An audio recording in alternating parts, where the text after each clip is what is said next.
Hello, hello, hello. Welcome back to the Yegi project. Today we have Jacqueline Kademian, and she is a certified, I don't know how the abbreviation is, LMFT, and she specializes in mental health.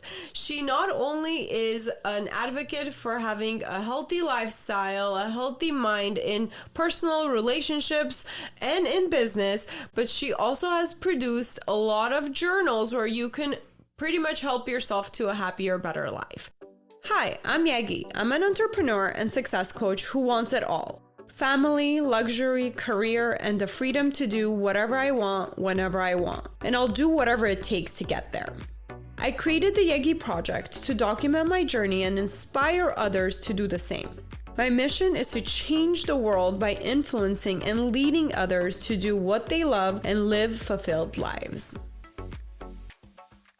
Jacqueline, I know I've met you a long time ago and always love the work that you do. But for our listeners who don't know who you are and what do you do, can you please give them a nice intro? Yes, thank you so much for having me. So nice to see you.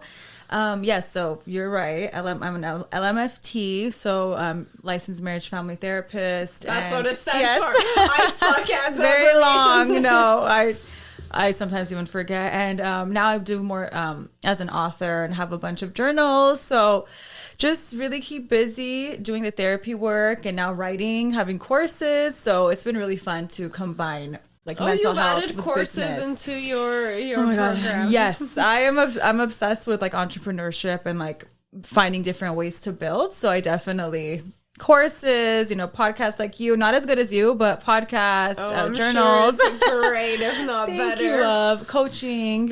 So yeah, it's been so exciting. I think I've been in business now for 6 years. I can't even remember, but it's been a really long and amazing journey. More than that, because the think last more, time probably. we talked about that was like in 2015, 16. It's probably like 9 years. I don't even remember. 9 years. You're right. 2016 I started. Thank you for reminding me. I don't even know. It's been 8 years. Wow. Yeah. Like you too. Yeah, because that's when we were kind of talking about, we're going through the transition of regular work to going to fully on your own. Yeah. Yes. So well, it's been so nice, seeing you grow and adding the courses. And literally, you guys, her journals have so many great reviews on Amazon. I even had bought one back in the day. And it's been a while since I used it because, like I said, it was like 2016, I think. And thank you for that. So great. So yes, it's hard. Journaling is one of those things where now especially there's so many out there. I remember when I created my first journals, it wasn't as many, but especially now there's so many, and then we get busy, you have kids, husband, so I get amazed when people are like, I do mine every day. So tell us fun. More. So why did you choose to produce and be an author of these journals? And can you tell us a little bit more about your journals? What's special about them? And what made you kind of have that passion to create it? Yes, thank you for asking. So I was I'm still a therapist. I was doing therapy, and I've always been interested in business. I think you too, probably. You're an entrepreneur by heart. So am I.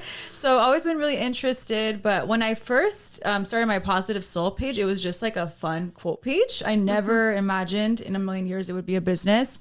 And then I started to get intuitively these messages to do more things and do coaching or ebooks or whatever. And then I swear, I've gotten a lot of intuitive messages, I think, from God in my business journey, but I one day had that message. I believe it. Yeah. I feel like I have those too. It's your gut feeling.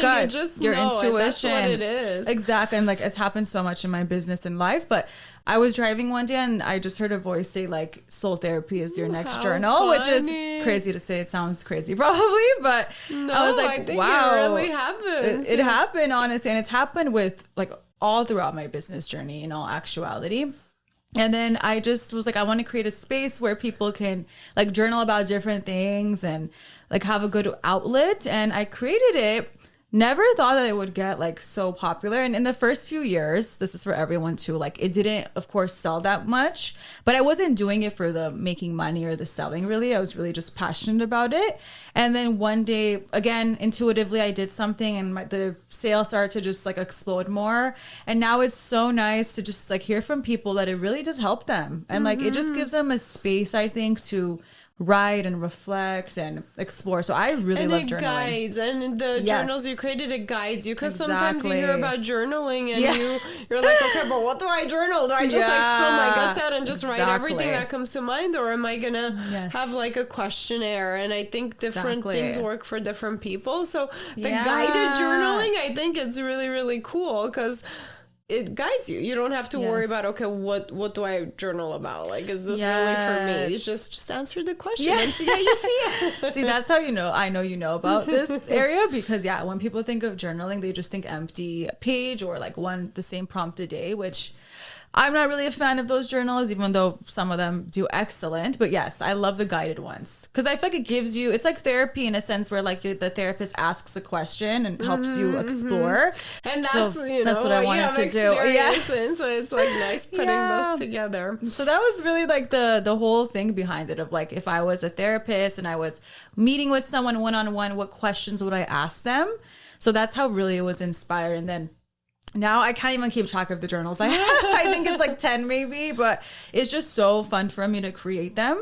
I think you had one for gratitude. So I'm huge on gratitude. Yes. And I really think it just really puts you in a good positive mindset to be able to be successful, to do more, and just really kind of remind you, it's like, stop feeling shitty. You know, you have a lot of things that you should and you could be grateful for. Exactly. Can you talk a little bit more about that journal or about gratitude in general? What are your thoughts on it? Such a good point. I think, gratitude. I think if more people were grateful every day, like their lives would change dramatically, because they even say like what we focus on grows. So if we're focusing on positivity, and like, even if it's something like I woke up today, or like I had a good coffee, which for me, I'm grateful for coffee. But like even things like that, little things, they build up momentum, and it's like where your focus goes, your energy grows. I know you know about law of attraction stuff, but I really do believe it. And for me, I've always been more of an optimistic person, but sometimes even when I go through things, let's say, the gratitude really helps me like feel better. Of course, and like having good things. We're all always gonna be going through things. Exactly. Life's never fully smooth. Exactly. Yeah, we all have things. I think we always have something to be grateful for, even if it's hard to pick it out each day. That's what I tell my clients in some of the work I still do. So I love that you love gratitude. Yeah. How about for the coaching aspect of it? So if we were going through your like typical day, because you know you're an entrepreneur, you're coaching, you're doing. Are you still doing therapy work as Sometimes well, or I more do. like business coaching? No, I actually stopped the business coaching. I think after COVID, I was like, love this, but don't want to be coaching on this anymore. Actually, coaching in general, I stopped for a long time. It's been like 3-4 years now. I'm just starting to go back into it. Oh, nice. But I'm more about like the passive income stuff. Yes. But my typical day is like, waking up, being in the sunlight. I love being in the sun. Like for me, that wakes me up. Exactly. And then just working on the business, business stuff, marketing, trying to write posts. The longer you're in business, I think sometimes it's hard to have that inspiration. You think so? For me personally, like sometimes it can be hard like every run out day. Of the creativity, exactly. Maybe. Or I think I got so burned out from all those years. Like when I first started my business, I was working probably like 15-20 hour days. Wow. So now I'm kind of more in a calm space, but I need to go back into some of that to have some of the I think we all go through waves though, don't you feel like? It's like we run, maybe we run the candle on both ends. We're like super excited, super enthusiastic, but then we get exhausted and we're like, I feel like taking it easy right now. And I think that's the stage I'm kind of into. Like I'm motivated to work hard, but at the same time, like, but I want like a steady, comfortable flow, you know? I don't want to be stressed out all day long. And I don't want to feel like I have to be stressed to be successful. So I'm kind of testing out how to have that balance. No, it's amazing. And it's like what works for you, right? It's like everyone has different dreams. I feel like for their business and life. And for a point, when I was doing the business coaching, I was doing these launches constantly. And that took a lot out of me, like all that marketing constantly and all that promotion. So for the past 2 years, I've been very calm, and I like it like that. You know, I like to be more stable. Yeah, you figured out what works for you and what's worth it, what's not worth it as far as like effort and money. Right? Exactly. And I'm sure if I was doing those launches, like of course the money would go up, but it's more important for me now to like do things that I enjoy. Not necessarily just for the money. Yeah, well, let's talk about that, because that really like foreshadows us into mental health, right? Because at the end of the day, what are we here for? Like, we all want to be happy, and obviously health is always number one. But our main goal is whatever we want is we want to be happy, right? Yes. That's our goal. But a lot of times we get kind of lost in everyday life or in wanting things or our desires, our dreams, and we forget about our main like goal, which is happiness. What would you like advise, or what are your thoughts about that as far as the mental health and the actual psychology of it? Yeah, that's such a good question, and then such a good point. But yeah, so for people like in the mental health space, what they're looking for, that was the question. Yeah, I think happiness is number one, and it's sorry to rephrase it, just anything, you know, in life, even if we want the money, even if we want the relationship, even if we want the bigger house, like ultimately, why do we want these things? Because we think it's going to lead us to happiness. Exactly. But in my experience, or from just interviewing and talking to a lot of people, sometimes like a lot of times those things don't really equal to that happiness. Exactly. We kind of like lose the vision of, you know, what we need to get happiness. And I think the reason why I'm asking you this is because you said you chose to maybe not do the coaching part and not make that extra money because you're respecting like your time and your self-care, your mental health, your energy, right? In order to be happier. So that's kind of like the subject I want to touch upon, your thoughts of how to manage ourselves. Yes. No, sorry. Now I understand what you were meaning. I think everyone has to find out for themselves, like what makes them happy. And in different parts of your life, like you said, there's waves. Like, who knows, in 5 years, maybe I'm back on, like, I want to do this and I want to be like I want to do like work extra hard, for example. But I think always like reevaluating where we are in life and what's important. I think as I get like older in my 30s, I value different things like when I was in my 20s. But I loved like the 20s and the hustle, and I love that part because I couldn't be here without that. Of course. But I just think like stability is really important for me. A calm life is really important for me. I've noticed I don't like a lot of like doing a million things or being busy. I'm sure that will change as I have kids. No. I'll be doing a million things, but that would be a different fun, of course. But I think, you know, what happens to people, especially with social media now, is like we compare ourselves a lot to others. And it seems like this person's like, living, however, like in an amazing, perfect way. And it's, even though we know that it's not true, I think people fall into that a lot of like, of course, this person's life is perfect and mine sucks. And then you're always like trying to like reach something unsustainable, and it's ultimately like the people are not happy. Yeah, because in today's material world, a lot of times, and on social media, we all show our best foot forward, you know? Yeah. Even for people who try to keep it so real, no matter how real, it's polished. It's always polished on social media. So we end up falling for it. And then, like you said, we compare. And that's the worst thing that we can do, honestly. I fell for that in the past, but not anymore. Not anymore. Me too. We're only human, right? But I think that has led to a decline a lot in mental health as well as other things. I see it more because I'm in the field, but like it's, in my opinion, mental health is just getting worse of people, and it's really sad to see. So what would you advise for people? Because look, in business too, especially a lot of businesses that end up getting business from social media, we're kind of forced, not even forced, but we're very highly encouraged to be on social media for business. And then we end up comparing ourselves to similar people, similar businesses, because we want to compete, right? We want to be the successful. Best. And it's so tricky to find that, okay, I want to look, but I don't want to get so influenced where it's hurting me, right? Yes. Sometimes it's better not to look, so you can just focus on your own thing.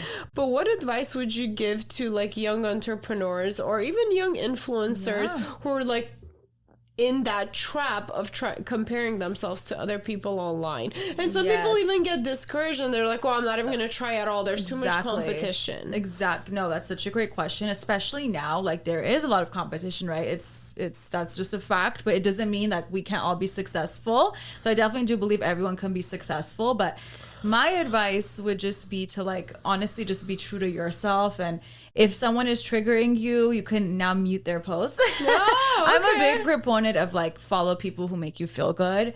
And if you're getting too triggered on it, that it's not the right time or space for you. That only makes it worse, in my opinion. And it happens to all of us, and it's happened to me too. And you just have to be really mindful of what you're focusing your time on. And one of my favorite quotes is, don't be such a consumer of content, be a creator. So, like, what can you do instead of being like 2 hours looking at someone's page? So, but it is a fine line between, like, getting motivated and also just becoming, like you said, discouraged when you look at someone's page. So I think that for me, what I've learned is try to use, if you see somebody's doing something better than you, try to use it as inspiration to create, your own version or your life to get there, instead of putting so much negative energy to be hating, to be to be jealous. Like, if it's anytime a negative emotion, sometimes that's on us. It's not even what we're seeing, right? So if we kind of change or reframe our thinking, okay, wow, look at this person. It's so sad. I even see a lot of women, like, if they see somebody, like, looking great, like they look super fit or something, they'll call them names and be like, oh, look at this person. They're on Ozempic. Yes. That's the new thing now, right? So sad. Yes. Instead of saying, oh my God, like, that's so nice. She's able to work out. She takes care of her body. She looks so great. I wish I can do X, Y, and Z in order to be like that, instead of saying all the negative, hurtful, jealous type of comments. Like, you never know what someone did to get to where they are, right? Like we said, social media is a highlight reel. So you never know that person who's the successful entrepreneur, like maybe for 10 years before they were not, and they put in 20-hour days, or the person, a person in a perfect marriage, maybe they had to, like, go on and be in bad relationships before. So I think it's really easy to feel jealous because we're putting our own, like, projections on people. You're right. We don't know what they've been through. So that helps me always. And half the time you don't even know if this perfect vision you're seeing, if that's reality or not. It's almost like watching a movie, right? Exactly. So we have to be mindful of all of that. Exactly. And if we were to, like, romanticize our own lives, it would look like that to the other person. Exactly. So a lot of times, like, a lot of people, like, think somebody else's life is better just because that's how they see it compared to what it really is. But if they were to kind of look into their own lives from the outsider's perspective, like, oh, my life's great. Yeah, exactly. Someone will want your life, right? It's not like it's always, you can't always be like, oh, this person is doing so much better than me, my life sucks, because someone might want what you have. And it could be in different areas. Like, maybe your business is struggling, but maybe you have an amazing partner. Or maybe you have to, like, gratitude, right? You have to be grateful for whatever's going your way. Exactly, whatever it is. So there's always something to be grateful for. Going back to gratitude, but always something, even when we're in those traps. So, like, for people, like, when they're on social media and you find yourself getting triggered or feeling negative, I would say, like, that's a sign to take a break. And that's a sign maybe to not consume as much and do some self-work. Maybe some self-work. Buy a journal. Not even have to be mine, any journal, but, like, anything you need to do. Take a walk. Like, I love nature. It's such a good way to release energy. So, like, anything like that can help.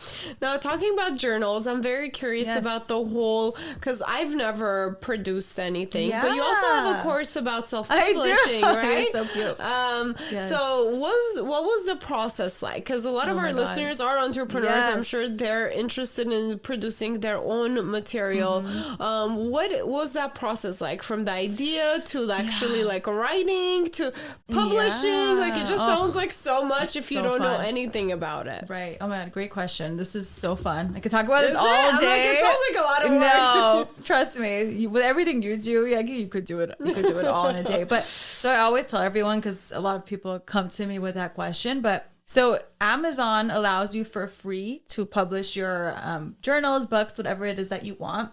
Okay. And the way it works, I'm saying it the most simple way right now, is you publish it, you have your idea, you write it, they help you how to format it, you do a cover, like all the logistical stuff. And then pretty much your item is on Amazon, and they are your customer service. They do everything for you. So they take 1/3 of a percentage. Okay. You take 1/3 home, and then the rest is like the cost of the shipping, like the making of the product. So pretty much, let's say you're selling a $20 book on Amazon, you might be getting only $7 to $8 a unit. Oh man. Oh yes. However, many people say that you don't deal with any customer service, Actually, yeah, shipping, it's cost of handling doing business. So once you start like building it up, it's like the sky's the limit, and there is no limit on how much you can make a month. It's been so like I'm so thankful for Amazon. Thank you, Amazon, for everything. But do they fully like print it out and you have the copies at home? You ship it, or they take care of all of that? You just give them the electronic book? You just one time submit it on their platform, and then you need to do nothing. All you do is market and try to get people to buy. And they'll just print as needed, and they do the customer service, returns, refunds. Like it's worth, in my opinion, the 1/3 you're paying them. For some people, you don't have to worry about the business side. For you just have to worry about, if you're an author, you have to worry about the creative side. That's beautiful. And marketing. It's amazing. So if anyone wants to start it, I would tell people to start it now, because if they start charging, I wouldn't be surprised, and it would be worth it in all honesty. But it's free. It's for anyone. And you can, like I always say, you could like overnight become a bestseller. So it's really about marketing. Wow. I'm telling you, it's so like fun. Like, of course, you do need to like work at the marketing, and it can take some time, but sky's the limit. Of course. So nothing's easy. So fun.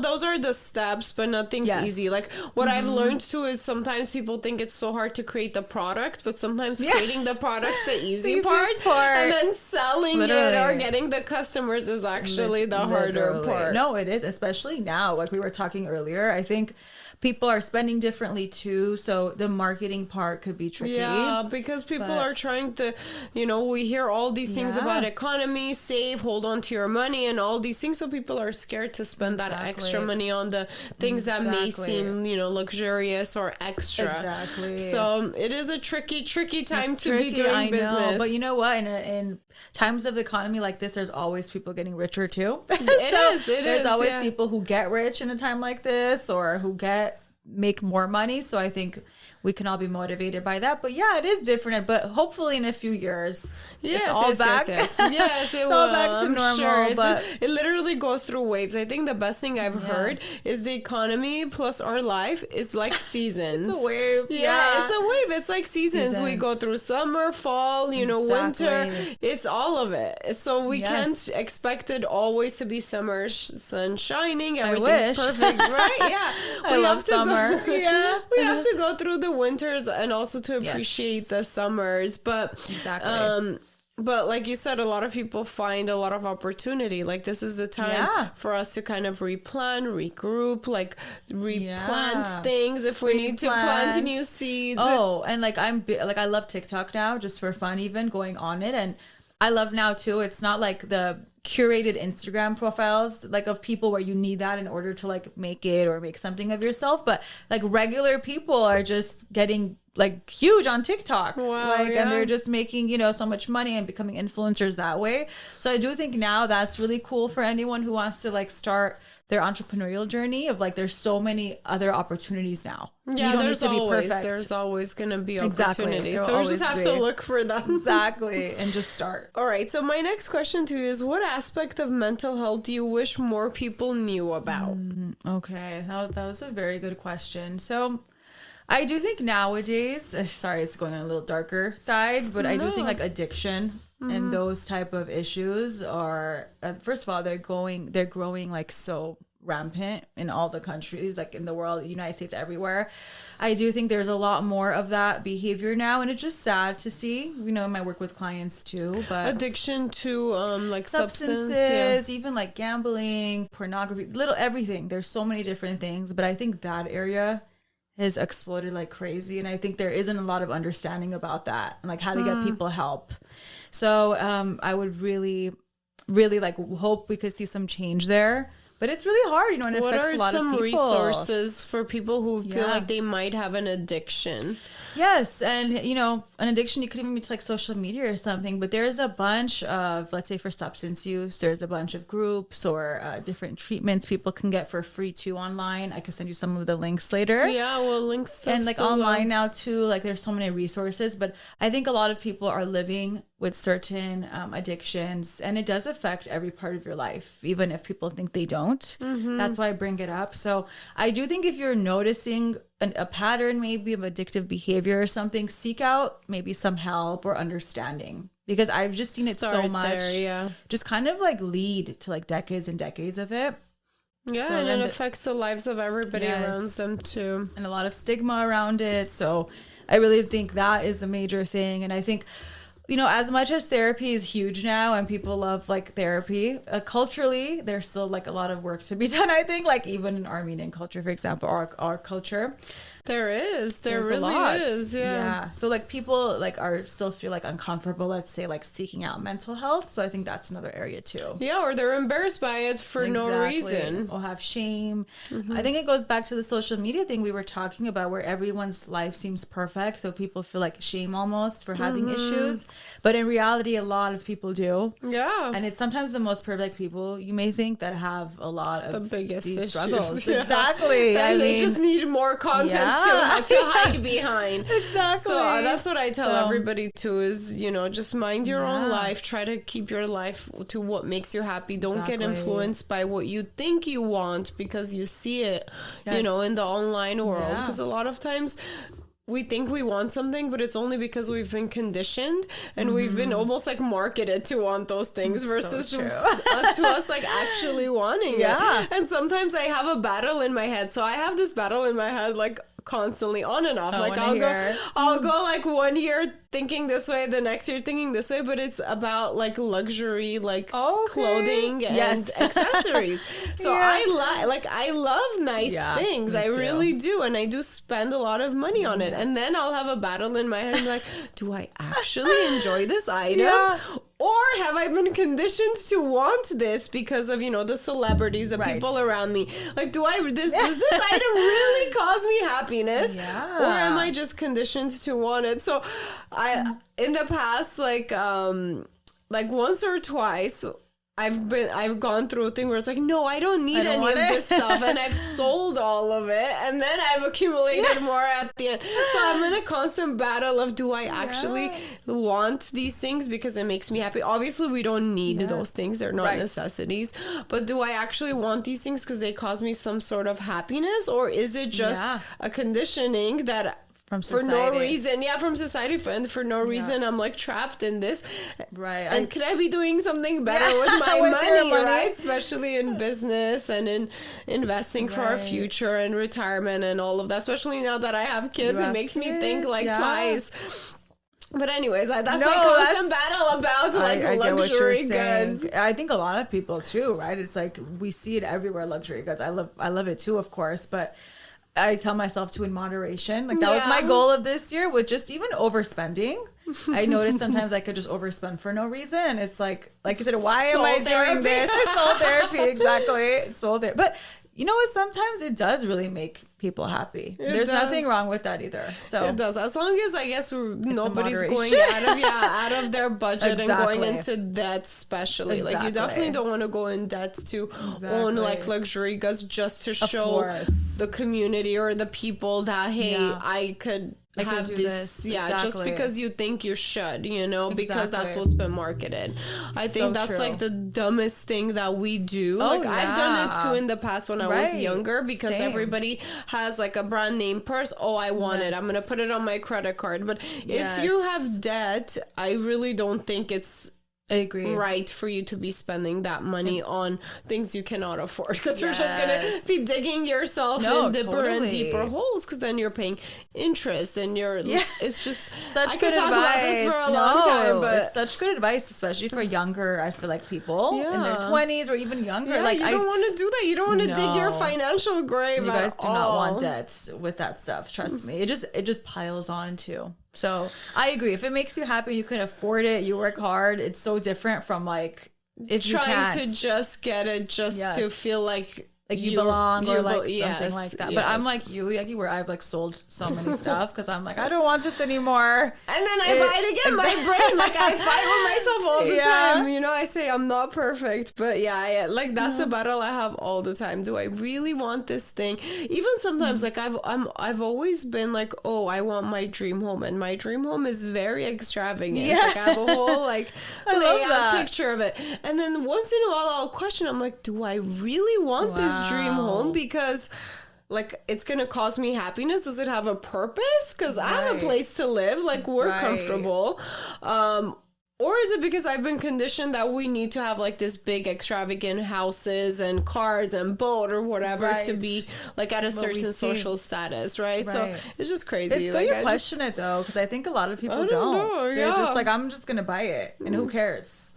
But I don't know. Right. Like ultimately, like I think what I learned is to just going back to the happiness, like to ask that question: is this going to contribute to my happiness or not? Like, is it going to make a difference, or is it just going to be like a moment of, hey, okay, I'm excited, I got this thing, and then I'm over it, you know? Or is it going to have a purpose? Yeah, you know, they've shown that in studies and research in psychology that a lot of times when we accomplish our goals, whether it's like a house or you get a bag that you want, we're not as happy as we think we are at the end when we have the product or the item. It's so much more about the journey. That's what I'm learning too. Of like it's really about the journey getting it, because a lot of times we get it and we're like, okay, now what? Yeah, like, I love that you mentioned the journey, because recently, like I listened to Sadhguru. I'm sure a lot of the listeners yes, I've heard know of him. If not, like check him out. His talks are really good.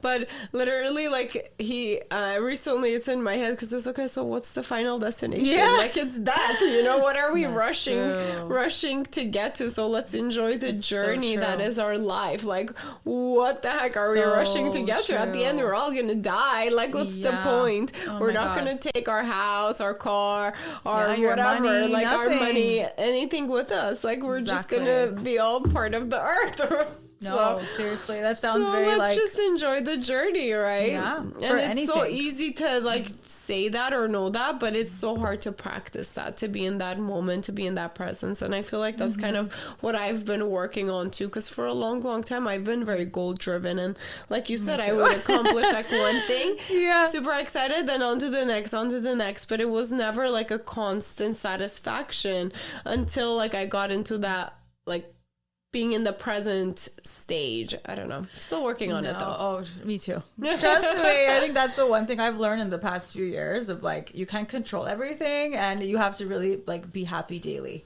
and live in the present daily, because life will pass you by. Like I already don't know how every year just passes by. I feel like I just had my birthday. As we get older, I know. So it really is true. So for anyone younger too, like really enjoy your time. You know how our parents would tell us, enjoy your being a kid? Yeah. It's like so true. Even every age that we are now. Just enjoy it. And so that's what I tell myself. Good remind ourselves. Yes. Now, I had a question about your journey with your passive income. So you talked about trying different things in order to obviously earn money in your business. But you also mentioned that you prefer to stick to the passive income route. Can you talk a little bit about that? What has been your experience? Because I know we hear that term a lot, but not a lot of people really know what that means, or like some options of passive income. Yeah, or the journey. Yes, I actually was thinking about as I was coming here today, because for some reason I was thinking about my journals. But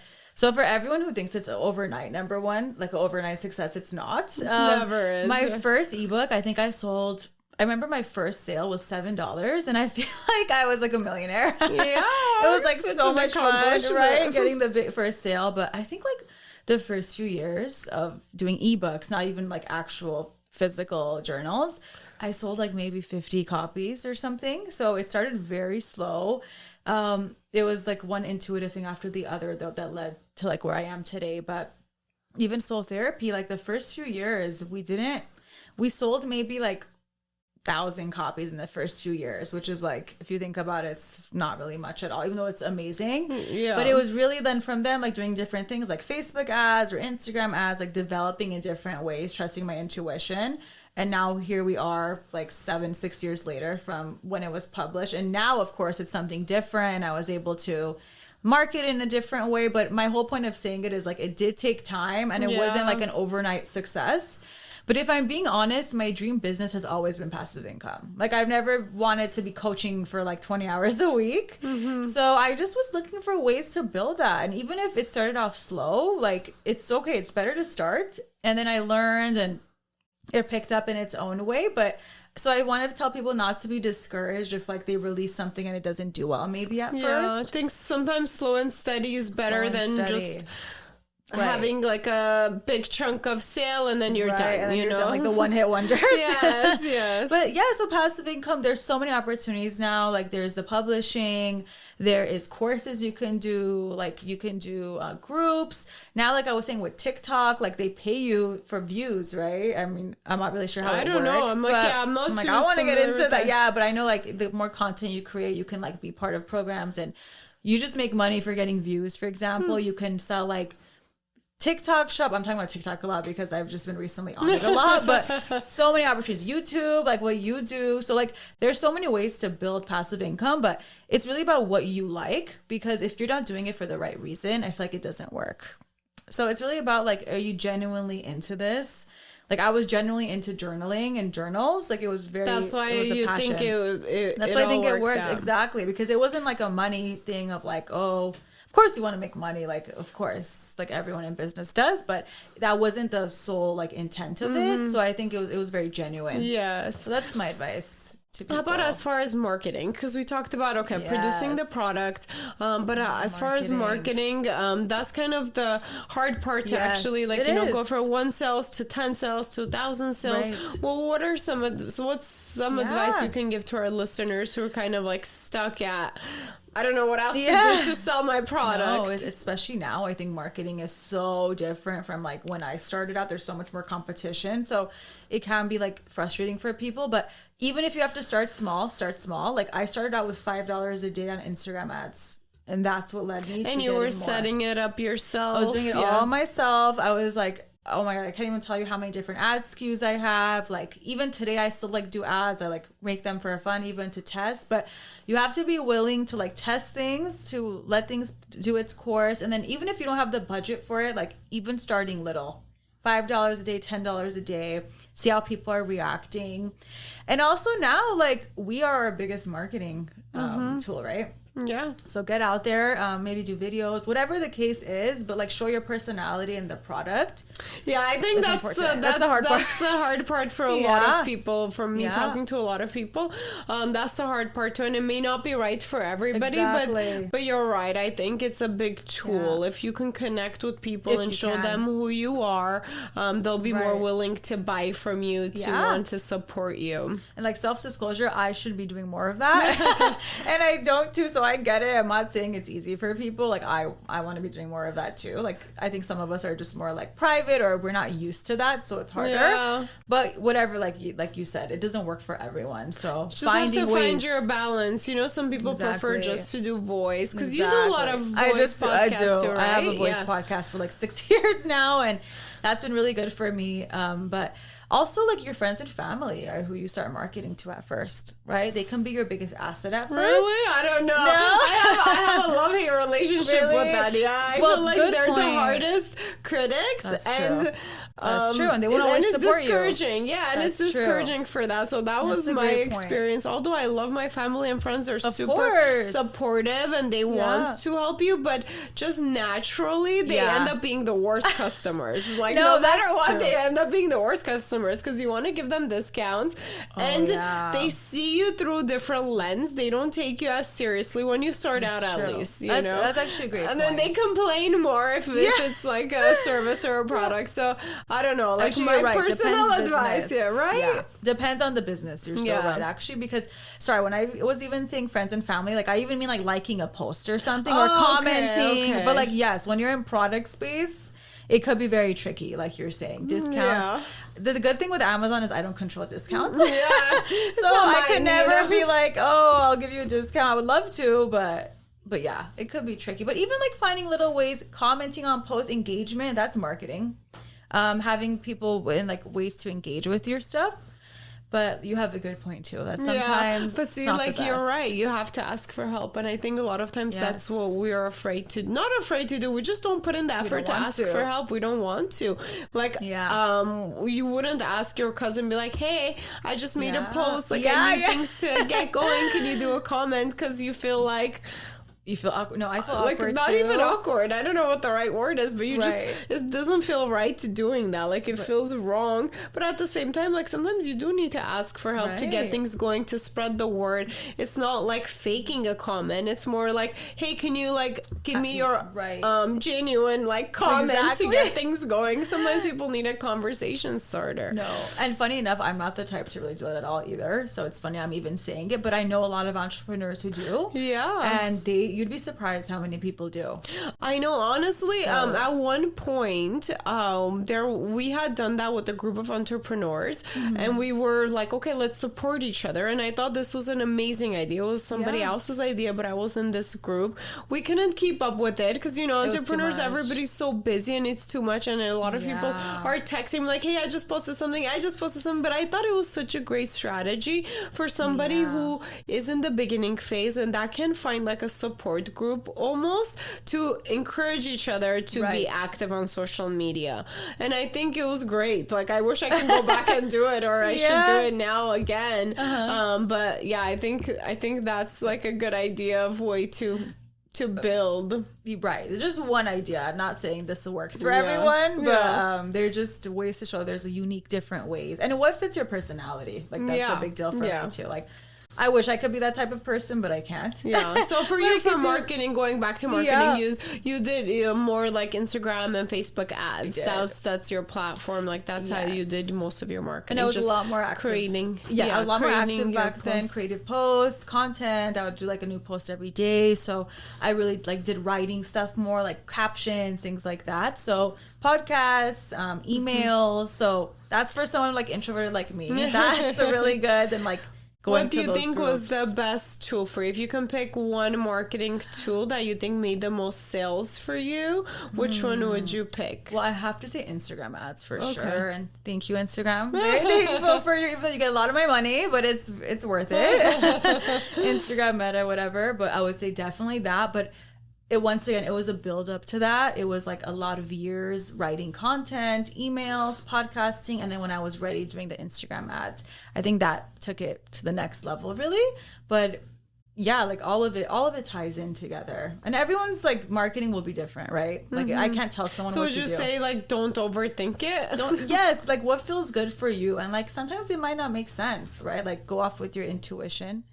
Like what feels good for you in the moment. That's been a lot of me and my business. It may not make sense to people, but it's like all about what felt good in that moment, and it could change always. I've done different types of coaching. I did confidence coaching, love coaching, business coaching. Yeah, you gotta test the waters too. Exactly. You know? Love them all, but then and then passive income courses, products. You know, I've had a bunch of ebooks before that didn't really sell. So it's all about trial and error into like what really sticks. That's nice. Yeah. It's been a journey.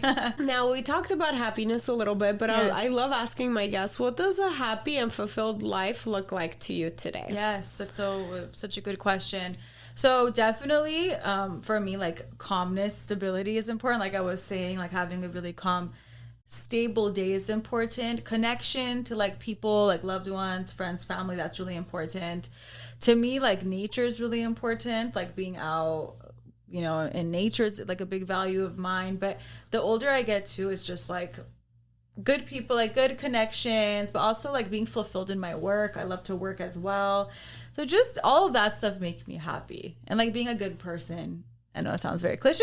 No, but like, but you know, to feel like proud of who you are. Exactly. And you know, work is a big part of that. I love working and I love creating stuff. I love being an entrepreneur. So that's a big part of it.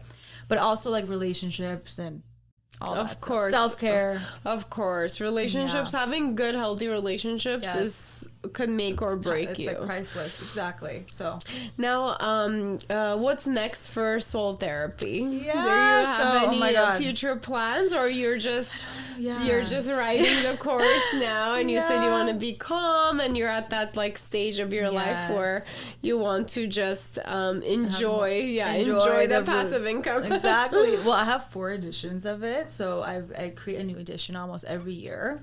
So maybe there will be a new one coming soon, but I really want to get back into creating more content like I used to. Like writing again. I've been doing a lot more podcasts for social media. now. Exactly. I just want to get back into more of a creative mode. And it's not so much about like making the money. It's more about getting creative and like listening back to that intuition. So I would love to go back to that. That's how I started my business. So I would love to just have that creative energy again. Yeah. And I think just the creative energy too, it just puts you in such a happy space. Like I think anytime we're creating creatively or anytime we're doing anything creative, it's just such a mood booster. Like, exactly. I don't know. I think that's why kids also, like, they're at their natural state. Like, they love drawing, they love doing all these things that are creative. It's because as humans, I think if we're more creative, we are more happier. Exactly. So I think lately, like, I realized that pretty recent, and what I did was to try to find like different things that can boost creativity.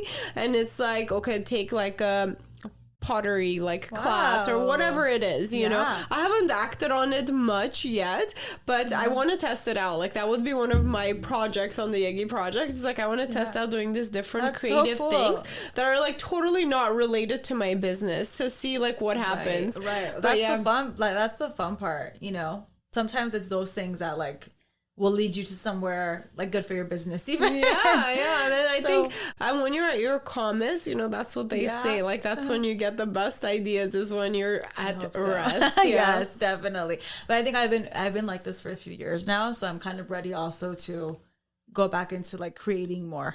So it's all like you said, you can create calmly. Exactly. I can calmly create. So maybe, who knows, in a few years I'll be more like out there, but I've always been a pretty calm person too. So that's good. That's good. Now, if you can change one thing in the world with the magic wand, what would it be? First thing that comes to mind. One thing in the world, if I could change, like a world problem, like that. Anything. No, it could be something simple too. Just that's something. The first thing that comes to mind that's important to you. I would say I wish like everyone in the world had like access to like food, water, like simple things like that. I really wish no one had to worry about money. Like I wish people could live. I know we're getting very big right now, but I would say that type of struggle. Like I wish people didn't have to struggle, because you know the hierarchy just for of their needs, basic needs. The basic needs. Everybody would have their basic needs. Oh, that's where it beautiful. starts from. I know it sounds like a very cliche answer, no, but that's the world would be a happier place, I think, if people had like their basic needs met. Yeah, more people would be able to tap into their creativity and make better change. What would you say for that?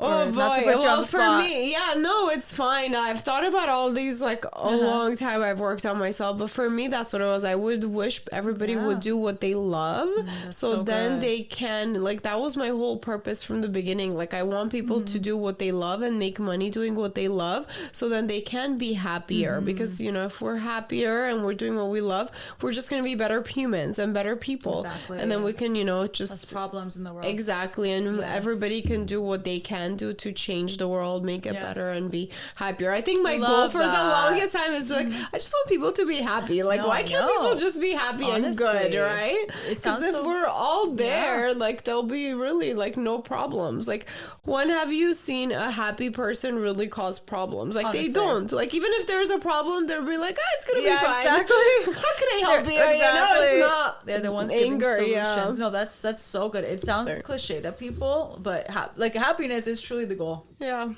whatever that is for you, like everyone. It's and you don't have to be just like joyous at every single moment of your life. You can have sad moments, but you want to let them pass, and you want to be in a happy state for most of it. I mean, that's kind of my goal for influencing people to live like that. And I'm sure you are too. Oh, thanks. So we are running short on time, but I always love asking in business, because we always have challenges.